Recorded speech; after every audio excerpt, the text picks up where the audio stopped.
start then. So today is called What Do You Do When You Don't Know What to Do?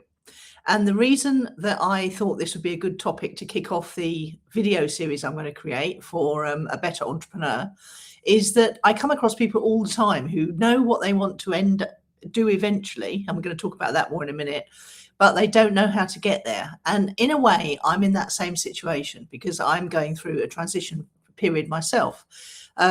I went through the whole thing of getting really interested and excited by AI and seeing how much it could help me do my own content creation. And I came to the conclusion that it could help me plan content creation and research content creation, but I didn't want it actually writing the stuff for me or creating the videos for me. So then that sort of put me off everything a bit. And in the end, I did a lot of journaling and I did a lot of, thinking. I did a lot of thinking. And I came to the conclusion that I knew where I wanted to end up, which is, we're going to talk, as I say, a bit more about that in a minute, but I didn't know how to get there. And I thought, wow, this is just like the very beginning. This is just like 1998, when I knew that I was training as a life coach then, but I knew I didn't want to be a life coach. I knew I wanted to be, I knew I wanted to be a business and money coach. And I just started writing a weekly newsletter. But again, I'm getting ahead of myself. So let's talk about things in the specific order that I've written down. I want to talk about them, which is you don't know what you don't know, which means that you don't know which are going to be the best marketing methods for your eventual outcome, whether your eventual outcome is a cafe, whether it's a business, whether it's a local business, whether it's an international business, whether it's you offering a service, or perhaps you're a healer or a psychic or something like that, and you want to attract clients. Well, the thing is, you don't know what's going to work for you in marketing unless you try things out. And no matter all the gurus out there that are telling you that their way works, it's actually very different for each kind of business. And it's also very different for two different businesses that are identical in every other way. It's very, very complicated because those two personalities who are running those two businesses are completely different. So their marketing methods that they enjoy, which means that you'll do it, and that'll work, which means that your customers are at the other end seeing your messages and seeing, whatever your marketing message is, whether it's on the local radio, whether it's in the local newspaper, whether it's putting up cards in your local area, whether it's going online to attract national customers, whether it's going online to attract international customers. You've got to enjoy your marketing or you won't do it, especially in the early days, because in the early days, even if you're a startup and you've got a bit of funding, you're really looking for the marketing methods that work for your business to reach your ideal customer, because there are lots of marketing methods and they can reach lots of different customers, but if they're not your enjoyable marketing methods, you won't do them. And if your ideal customer is on the other end and it's just any old customer, then you're going to have a very tough time in business indeed. And I found all of this out, all of it from personal experience. So so that's why you have to just start, even if you don't know what's going to work for you. And documenting the journey is one of the most powerful things you can do. It's very, very, very authentic. It enables people to connect with you very easily. If you can bring yourself to do something like a live or record a video and put that up, then but I find this is an exact example of that. I've been sitting here wanting to make videos for about 3 weeks now, and I just cannot make myself do it if there's nobody there. So it's really, I have to do things live in order to get the recording that I then put up on everything, because there's an element of danger going live, which I quite enjoy. And, like today, I've woken up and I'm very flushed today, very florid looking. I can see that. And that's because I'm in the middle of chemo, and the prednisolone, I think it's called, the steroids make you really flushed. But I had set this up for 11 o'clock this morning. So no matter how bright red I get, I'm going to continue and I'm going to completely ignore it, because it's the way that I enjoy making content. And if I don't enjoy it, I don't do it. And that goes for most of us, I think. So I enjoy going live. I enjoy trying out new things. I don't enjoy it on my laptop tells me, what's my battery doing? It looks all right. It just turned itself off then. Well, it went dark anyway. We don't want that in the middle of a live, do we? There's probably a setting for this somewhere, but it's a brand new laptop. So I'm not going to muck about with it. I'm just going to keep my mouse moving around, which will be a bit annoying for you lot, hopefully. Hopefully not. Right, where was I? Right, so you don't know what you do. So I'm just going to document my journey. When I came to that realization that I didn't want to do things in the traditional way, even using AI, I thought, let's go back and look at what worked. And what worked for me was sending out a weekly newsletter. And I've become very enamored of watching people like, there's two people in particular, Dan Coe, Koe, and he did a really good live stream yesterday on Substack, which is what inspired me to do that. So thank you, Dan, with a guy called Craig, and they were only a young chap, but he really super knew his stuff. And he was coming up to speed very quickly on by reading lots and lots of great classic marketing books. And they were talking about how to create profound content, how to create content that's meaningful to you and your future ideal customers. Now, I don't even know if I want customers yet, because I don't really want to be coaching in the way that I used to, with a one-to-one service and also a group service for those who couldn't afford the one-to-one. I don't know if I want to do it like that, because what I'm trying to avoid is having definite dates in my diary. Because if you've read my freedom post of just recently, when I talk about be careful what you wish for, because it's what you're probably going to get. And it's something along those lines. It's when you get it was all about my empty diary and how my idea of freedom is having an empty diary. And I've got a few clients right now, but they're the kind of clients who don't like to book in advance as well. Excuse me. All sorts of weird things going on in my body today. So the clients I've got at the moment are the ones who just don't want to have, say, a rigid time every Thursday morning, or or if they want to be mentored, they just want to pop up and say, I need an hour. Have you got some time? Because I want to be flexible and free and spontaneous, and so do my clients most of the time. So I've had to rethink how I could offer anything at all, if I wanted to offer anything. Because obviously, when I got when I was so ill before Christmas, November and December. And then at the end of December, I found out what it was, and we started treatment, and I feel incredibly much better, which is a real miracle considering what they're doing to me. But it's working. That's the main thing. And I'm also doing alternative supplement protocols and things, just for those of you who are wondering. I'm doing all the alternatives. So coming back to, I didn't know if I wanted to make an offer. I didn't know who I wanted to make it to, but what I did know was that my book, A Better Entrepreneur, had not got the attention it deserved, because I hadn't prioritized the marketing of it when I finished it. So I thought that was a good place to start. As I came out of my not feeling very well fog at Christmas, I thought, no, I can't just sit here on the sofa and watch daytime TV all day, even if it is survival cabin builders. It's still the same sort of thing. So I just started to think about what I wanted to do next, because, assuming that's why it's called Letters from the Edge, because I was on the edge of not knowing what was going to happen with my business. I knew I was on the edge of not knowing what was going to happen with my life. I was on the edge of not knowing what was happening with where I was going to live because of the global macroeconomic situation. So I feel like I'm sitting on the edge of all these decisions and outcomes, that some of which I've got control over and some of which I don't.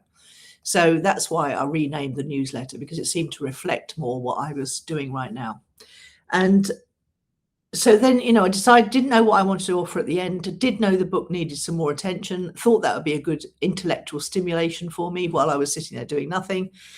So I started to think, how would I market my book if that was all I had to do? Because effectively it is, apart from a bit of trading in the mornings, getting ready for the market open at 2:30 in the USA.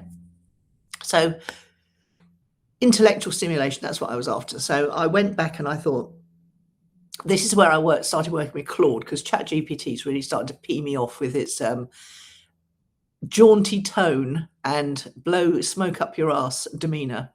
So Claude's a lot more down to earth, and it's also a lot more geared to writers. So I uploaded my books to Claude, and I said, okay, this is the latest book. I want to market this online. I want to aim at a client who might want one-to-one mentoring, or that's basically the conclusion I came to at the end of all this thinking, was that I only wanted to work with one-to-one clients. I don't want to do group stuff anymore. So lots of reasons for that. That would be a whole live stream on its own. But I'm not getting on with this very well. So here I am sitting there thinking about my book, how to market the book. And I thought, hang on, it's got to be on Substack. Substack's got to be my main focus along with YouTube, because I love video and I love writing. And from live video, you can get writing, but you can't get a video from writing. So that's why I prefer to do it around this way. It's more efficient for me. So I was sort of beginning with the end in mind, because I knew what I didn't want to do, and I knew what I did want to do, but I didn't know how to get it, how to achieve it, how to attract clients like that. Although I have accidentally in the past, it's usually been as a result of my normal internet marketing activities, because the people who came that were my ideal clients were referred by other people, usually from seeing my marketing.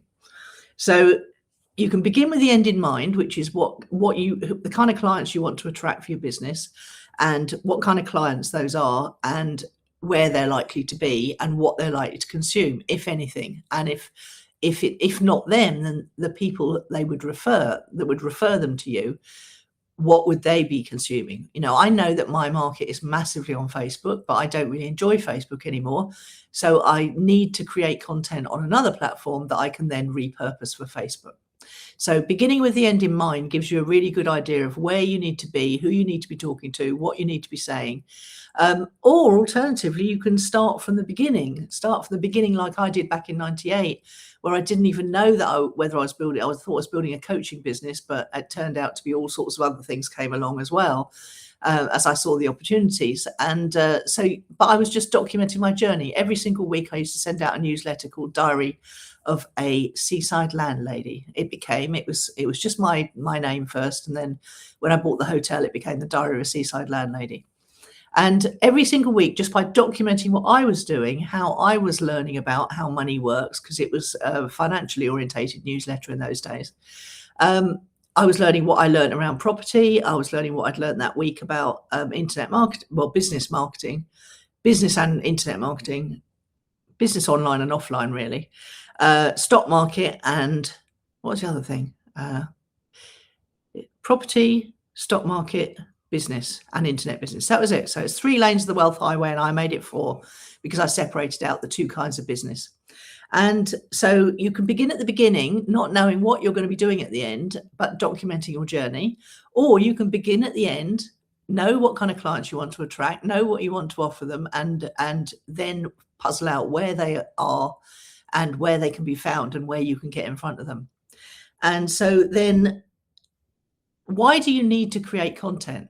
Having just said, I don't want to do all that old, spewing out content with, especially using AI. My God, you can tell it a mile off, can't you? So why do you need to create content? Well, because without creating content in one form or another, you are effectively totally invisible to your ideal customers. And even if you're a cafe, I mean, I've just finally started seeing all my favorite tavernas in my favorite Greek village starting to use social media well. It's taken 10 years from when I started the Stupa Life Facebook group, just to give them an outlet, somewhere they could put in, if they were having a special event on at their taverna, or if they were having a live band or something like that. They had nowhere to let everybody know, or let their customers know, that they were doing that. And they wouldn't have dreamed of emailing their customers, even the ones who weren't staying there, saying, we've got blah-de-blah, Rebettigo band on tonight. I think they should have been doing that. Should have been keeping all their customers up to date with what was going on at the taverna. But it's taken them 10 years to get to the point of being able to do that and getting to learn how to do it well. And I'm delighted to see it. Even my local, there's 2 local businesses in Shoreham here that do a really good job of their social media marketing, and that's the Tap House and Tosca's. And I suspect that they may even be using the same person, because they're really good. They have special offers on certain nights for certain streets in Shoreham. So there's really good. They talk about the different menu changes. They talk about the live music they have, and they do it really, really well. But nobody else does. It's like there's a stark contrast between 2 restaurants who do it brilliantly and nothing else.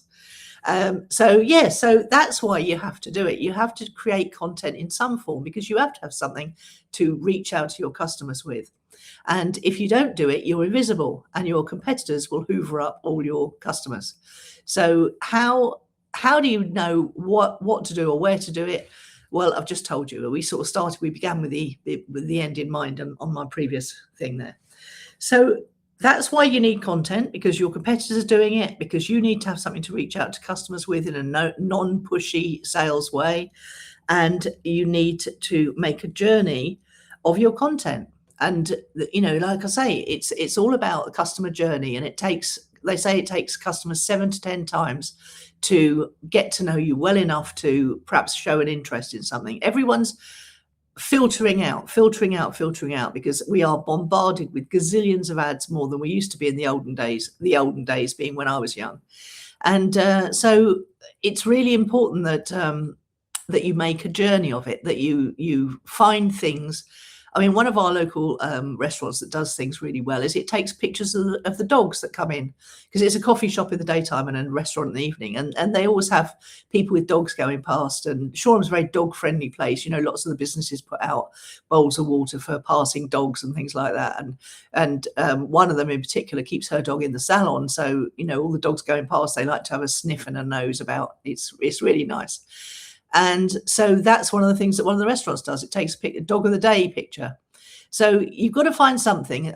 There's always something. I mean, I used to know Hal the bug catcher, and Hal the bug catcher was looked after in his marketing by my mate Mike, the internet audio guy, and then he became the internet video guy.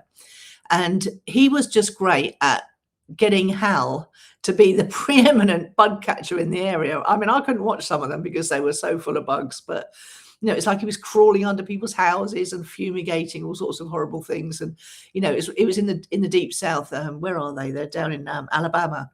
And so they get a really nasty class of bug down there, let me tell you. But Hal the bug catcher, if you search him on YouTube, I'm sure you'll still find him. And he grew from not just being the preeminent bug catcher in the area but becoming the guy who was invited to speak at conferences about how to market yourself as a pest control expert. So, don't ever tell me that there is nothing you can't make content. In fact, I set you a challenge right now. If you've got a business, then send me the details, send me the website, and I will think of, 3 to 10 ideas about what you could make content about. Never found a business yet that I couldn't help people make content for. Not that's what I want to do now, but I'm just telling you, there's not a business out there that couldn't create content. Engaging content that would attract their ideal clients, because that is what you're after. So make a journey of your content. What's worked for me? I mean, newsletters work for me. YouTube sort of works for me because I still get, X number of views, even though I haven't put a video up for ages. All that's about to change. What else has worked for me? Going and speaking at events has worked for me. Having books has worked for me. Doesn't mean you need to do it like that. It's a lot of things have worked for my clients that haven't worked for me, and vice versa. So, there's lots of different ways, but always start with what you enjoy. And I enjoy writing. I enjoy speaking. I enjoy doing live video like this. I really enjoy being on podcasts and having a conversation with people. So if you've got a podcast, then just invite me. I'll turn up. I'm not, I will literally turn up and talk about entrepreneurship, wealth creation, investing in gold and silver, running a hotel, all those things that I've done, running a fashion business, running a music business, running a record label, publishing company, and a management company. What else? I love speaking spontaneously. Because I know my topic inside out. So I'm perfectly confident that even if I don't know, I will know where to know the answer to your question. So there's no question that could faze me, because I just know my topic so well. And I think you do too, if you're an expert of any kind. And most people who run a business are experts in something or other, or they wouldn't be running a business themselves. They'd be working for someone else. What else has worked for me? Joint ventures locally. When I had the hotel, 3-way joint ventures, 2-way joint ventures, promoting each other's businesses, that has worked really, really well. And the best thing about that is you get to know lots of the local business people. So I would definitely encourage networking, even if you're an introvert like me. I get out, I get a glass of wine in my hand, and I work that room. And I don't, I'm Mrs. Confident with a glass of vino, so I don't know how much sense I make from the other side, but I always seem to come away with some good contacts. So it's obviously not that bad. I haven't had a drink since Christmas, mind. Yes. So what am I doing now? I'm concentrating on my book as the source of my content and my topics, and then I'm going out and I'm going to be doing live videos as often as possible, at least once a week, and that will create my content for all of the other platforms. And so I will spend my week chopping up that content and getting it onto other platforms. But the live part of it is the part that I hope to attract new people through, and they'll come to the Substack newsletter, which is nicolacairncross.substack.com, or they'll come to the YouTube channel, which is at Nicola Cairncross. And it will either be the videos or the video content, attracting people to the book. The book I've got a special offer on. You can get 3 chapters completely free. So come to nicolacairnext.com and you will get your 3 free chapters. And then once you've decided to invest in the book, all you need to do is send me your Amazon receipt link, and I will give you access to my interactive app, which is pretty cool because it's got all 3 of my books, the Money Gym Tips, A Better Entrepreneur, and Attract 3.0, which is my marketing book. And all of those books have been fed into the interactive app, and that's something you can make through ChatGPT, by the way, very easily. And I think I've got a video somewhere that I'm happy to share if people want to know how to do that. So go to my YouTube channel at Nicola Cairncross and just search for create ChatGPT app. I'm pretty sure that'll find it. But if not, just email me or hit reply to one of my Substack emails, and you'll get through to me straight away, and I'll find it for you. So yeah, so that's what I'm doing. And I'm driving people to the book. I'm hoping to get people using the app. And then if people then want to, they can get access to my bot library that I've created for myself, which are the bots I've created to do the tasks that I do most often. And happy to share that. And then, as I say, the back end is just going to be random people who come and ask me for mentoring, whether that's about marketing, business, setting up a business, being a better entrepreneur, or indeed gold and silver investing. So what am I not doing? I'm not doing anything I don't enjoy. It's blunt and simple as that. I'm not doing anything I don't enjoy. And I'm not doing anything that wears me out. And it's got to be flexible because obviously I don't know. I've got one more series of chemo, 3 weeks, 2 more actually. I'm going on holiday for the next 3 weeks with series 5, and then I'm coming back and doing series 6, and then I'll know what's what by the end of August because I'll have done my PET scan by then. But so I've got to be really flexible and available to go to appointments at a moment's notice because the NHS is the most disorganized thing I've ever seen in my life. So that's what I'm doing, and then I'll hopefully be starting to work with new clients in September, which will be great. Every time you get confused and stuck about what you need to be doing now, on a Monday morning, I get up and I think, what's the 3 things I could do today to move my business forward? That's the one question I ask myself every day. And I sometimes say, what's the one thing that I can do today to move my business forward? And that's enough. That's fine. Just one thing is fine, I've discovered. So the other thing I like to do is remember the Venn diagram that I had on my desktop for a very long time. It's got 3 circles. You know what a Venn diagram is? It's 3 circles, and that makes a little bit in the middle. And what I ask myself is, what do I love to do? What do people want? And what can I get paid for? Because I don't want to be trying to flog a dead horse. I've flogged so many business dead horses in my time, I can't tell you. You've got to get something that people respond to. You've got to get something that you can run paid traffic and get responses for, so that people will show an interest in your ad. Because at some point you get beyond the point of organic traffic being enough, and you want to drive some ads. And the other thing that ads are good for is testing, split testing.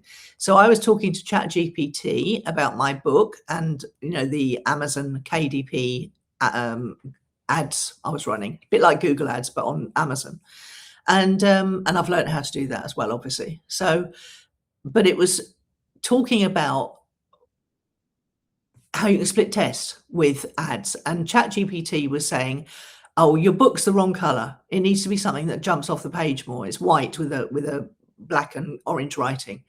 And I did have an orange version with black and white writing. So I thought, okay, well, I'm not going to just take ChatGPT's word for it that my book is the wrong color. I'm going to run 2 tests. I'm going to change the color of my book on the Amazon ads and see if that makes a difference for a week. And then I'm going to also run a Facebook ad campaign offering people 3 free chapters of the book. And I'll run the ads split tested between a white cover and an orange cover. And that's what we did. And it was really good fun.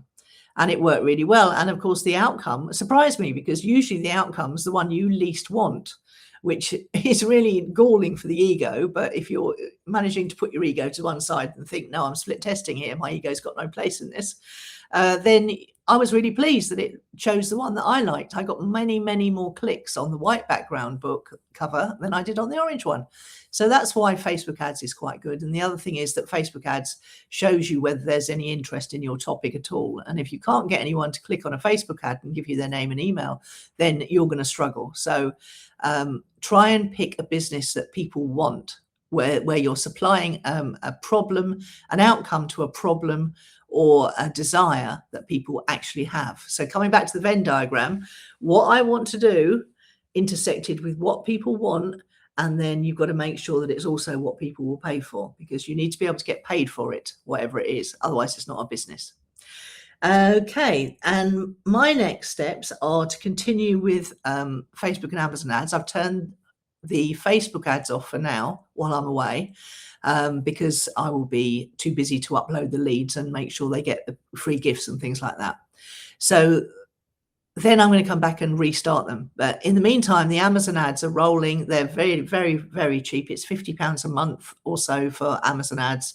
And the best thing is you're paying for impressions. Sorry, you actually only pay for the clicks. You don't pay for the impressions. So I'm making sure that my book appears next to Dan Priestley's books, next to the E-Myth books, next to Diary of a CEO books. But I don't necessarily get many clicks from those necessarily. And I only pay for the clicks, not the impressions. So I'm being seen a lot, but only if people click do I actually have to pay. And the cost per click is running very, very cheap at the moment. And I have made some sales from the advertising on Amazon. It's not as good as Facebook or Google particularly. But yeah, so that's what I'm doing. And then I might think about some Google ads for YouTube so that I'm advertising on other people's videos. And then I've got to record the recent video course that I've been sort of trialing in the ads to see if there's any interest, and there is. So I've got to actually record that. So I'm thinking I might do it as lives, a series of lives, because then I'm much more likely to do it. It creates content at the same time, and then I'm creating and editing that content for a course. So that's what I might do. The big question now, though, having sat and listened to me waffle on for half an hour, is what are you going to do next? What ideas have occurred to you while listening? What thoughts are going through your head about your business? What questions might you have for me? Do use the comments box below, and I monitor all my comments on all my social media platforms. It doesn't take me long because I sit in the evening and watch a bit of survival log building. That's my latest passion. And I flick through my comment sections and answer everyone personally. So if you have a question for me about your business or your marketing or what you should do next, or how I would help you if we were working together on a one-to-one basis, then just drop your questions and comments in the comments and I'll be delighted to reply. And let me know if you haven't got any questions or comments, but you just enjoyed this live stream, and whether you're going to be subscribing to my Substack, which will remind you every time I go live and cover this video course, which is some good topics in there from the A Better Entrepreneur book. It's not your typical video course, put it that way. Speak to you later, everyone. Thank you for joining me, Helen and Wendy, and I really appreciate your time. Speak soon.